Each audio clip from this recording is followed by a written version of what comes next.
What? Yeah. You don't think you can uplift a community with $1 billion? No. Why not? You make them worse. Look at the black. Wait, you make them okay. Wow, no, you could easily uplift a community with $1 billion. And if you do that and uh provide people with better economic opportunities and stuff, it actually will come back to you and you could gain even more money because these people will also have more money to buy said products that you may be selling or use said service that you may be providing. There's as well as be able to pay more in taxes and stuff, which in the end benefits everybody. Black people, they've been giving money and free stuff, government programs, and money for 60 years. They have only gotten worse. They haven't gotten better. They're still begging and burning. And just, Wow, wow. He's gonna try to use like the last 60 years as some kind of evidence that um, government assistance is bad, even though white people have been using government assistance for 400 or so years or whatever since the founding of the United States, and they've been able to prosper. destroying because they're not building character. Building character. Yeah. It's just about character. Yeah. You don't think so? So you're telling me if you have a school in a black community that doesn't have EAOP, like after school programs, like resources to teach kids, like SAT prep and things like that, a school doesn't have the money for those resources. And if I give that school the money for those resources so the kids have all those resources, that's not going to help those kids? No. Wow, wow, he is truly denying reality right here at the moment.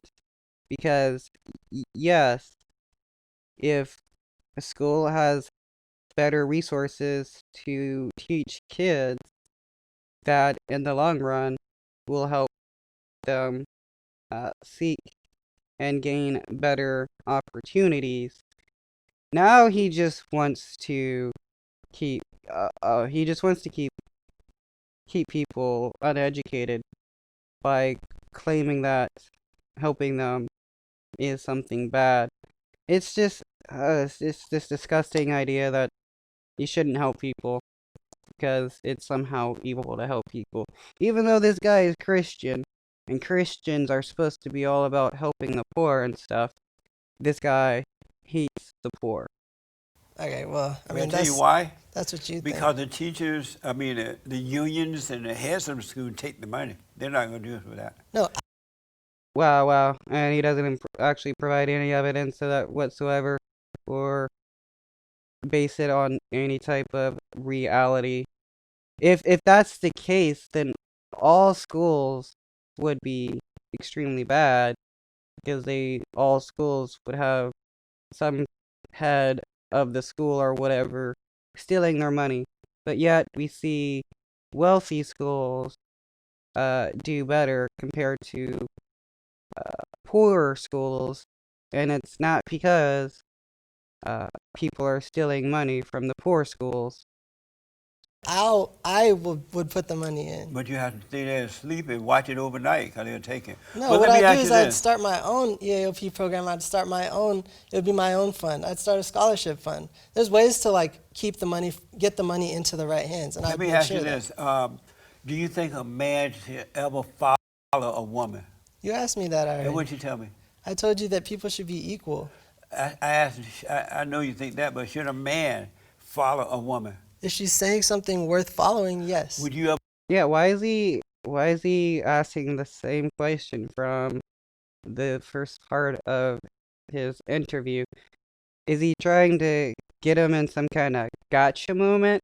Ever follow a woman? If she was saying something worth following, yes. Would you listen to a woman? If she was saying something worth listening to, yes. Amazing. So you would let a woman be the head of you? If she was saying something worth listening to, yes. Okay. Yeah, like if there is a lady that knows what they're talking about, yeah, they're worth listening to, just like anybody else that knows what they're talking about. But just like anybody, if they have no idea what they're talking about, then there's no point in listening to them or following their lead. I mean, if some guy were to tell you, hey, let's go break into this house and spray paint our name and phone number on the wall, would you listen to them because they're a guy compared to a gal who is saying, hey, that sounds like a bad idea. Let's not do that. Because if you're following the guy just because they're a guy and you're doing that, you are truly a moron. Yeah. And if I was saying something worth her listening to, then sure, because it's an equal playing field. There shouldn't be one person dominating the other just based Amazing. off gender. You held a rally at USC. Yeah. That is amazing for Jesse Lee Peterson because he's the guy that believes women should be slaves. A Black Lives Matter rally, right? Mm-hmm. What made you hold that rally? Because I wanted to uplift people in my community and give other people a chance to voice their opinions and be heard. And that's why you decided to do it? Mm-hmm. And how did that work out for you? So I organized the rally and organized speeches, and I was able to get other Black USC students to speak, and they spoke so like profoundly and emotionally that the president of USC was able to hear them and make changes. They made changes to the police department at USC. They took down the names of certain buildings that were named after eugenics leaders, and that's because we used our voices and were heard, and it's because we created that space for us to be heard. And how is that helping the blacks? See, and that's what happens when you have some type of, people that actually seek to listen to the grievances of people and not a system that seeks to commit violence against said people for speaking out about various abuses. In what way is that helping them? So now, like, we don't have to go into a classroom that is named after eugenics leaders that were, like, specifically organizing our oppression. And we also don't have to feel threatened by, like, the police force at our own campus when we're students there, because this rally that we did brought the police chief out, and he made promises to changing the structure of his police force. So like now we can be comfortable at USC with in our own community. So like, you guys are scared of the police when you see them? those are the changes. So when you see the police on campus, it make you afraid? I mean, depending on like your experiences. Does it make you afraid? I'm not afraid, no. Oh.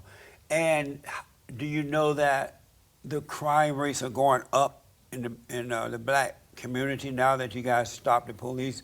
Do you care about that? Because the normal black... Now that you guys stopped the police, no, the police have not been stopped. Maybe Minneapolis has defunded the cops, but that doesn't mean cops nationwide have ceased to exist. That is just something really idiotic to try to claim, if that's what he's trying to claim. People, they want cops in their community. They want more cops. What is a normal black person? One that is not mad at the white man and blaming him for everything. Well, again, with this idea of normal black people, there is a certain standard that black people have to act or behave like in order to be considered normal. Though, what is normal? What is a normal black person really? Is it the stereotypical black person that hates white people that are considered racist for that, or is it, black people that don't hate white people? Because previously he was saying that this guy was kind of unique for not being so angry. But That's normal? Yeah. What makes that normal? Let me ask you this. What makes that normal? I'll tell you in a minute, but let me ask because of No. time. Do Okay. you care that because of that crime rate going up in the black community, their children are being murdered by other black people, they're being killed because now when they call a cop, they're not coming. Does that bother you? Are you saying that like with defunding the police? Okay, so Does that bother you that now it's putting other black people's lives at risk? no, I don't. What is he even talking about? What, like, what? This is something he just made up again, and it's just totally crazy trying to process some of the, like, paranoid fantasies that this guy likes to subscribe to. I don't think you understand what defunding and abolishing the police really means. It meaning you don't want a police department. No. That's not what it means. When the black people, that's what's happening. No, you don't So I'm understand asking you, what it though, means. does Okay, that where is that bother you happening? now that Where is the that cop all over here, New York, all over? There's no police here? They down. It won't be soon if they can't pay their salary. They won't be around. You But saying let me that train the them. But let me police ask have- you though, does Did it you guys know bother the you? police have $2 billion in salary, which is like astronomically more than anything else. If they just cut that to 50%, they'd still have like $1 billion more than everything else, and we'd have more money for schools, for housing, like for healthcare, you know. If So you like, got That is correct. In a lot of major cities, the budget for police count for a large portion of the city's budget. We could easily, yes, defund a portion of the budget, use that for other things, mental health counselors, um, employment, various employment programs to help people get jobs, education. We could, instead of, having the cops be there for every little thing, like noise complaints and all that, various other officials or people could be sent to deal with said situation, which means the cops can actually focus on stopping various violent crimes that would require the presence of a cop. Because when it comes to, like, people calling, like, for a wellness check, or calling the emergencies because their disabled child is having issues or something, you don't really need an armed presence. All you need is somebody who understands mental health problems and would be better equipped to deal with that, because cops are not equipped to deal with those that are dealing with mental health problems or various disabilities. if you got married and the father and mother worked and did their own way, would they need the police money to do that for them? listen, what I'm saying is, you think right now what you're telling me is you think that defund the police means get rid of the police, Yes. and there's no police. Yeah, So that's what I'm it's telling going you- to get to. I'm telling you if that's they continue not down that's this road. not what police That's abolition what it, means. you just don't realize it, but No, that's I think what it's all about. You just don't. Do you want me to tell you? Yeah. I can like educate you if you Yeah, like. okay. All right. So basically, like, police abolition doesn't mean getting rid of 911 altogether. It means providing an opportunity for things that don't need aggressive police force, like a person, you call 911 and they have a gun. For certain, you call 911 for everything, right? For a homeless man sleeping on the street, you call 911. For somebody choking on an apple, you call 911. You call 911 for everything, right? So what it means is, instead of having the police control everything and show up for every situation, you have more like community-based organizations. So like, instead of 911 for, I don't know, like seeing a kid by themselves, you call like Child Protective Services, or you call this, or you call You that. call it a social worker. Yeah, or something And like that that. makes sense to you? You don't have to call 911 Does that make for sense all. to you, though? Yeah. It's Instead amazing. of So let me having ask, the I want to go police back. Okay, I gotta end this video here. We'll do the rest of it in the next video. or maybe next couple videos. Peace out.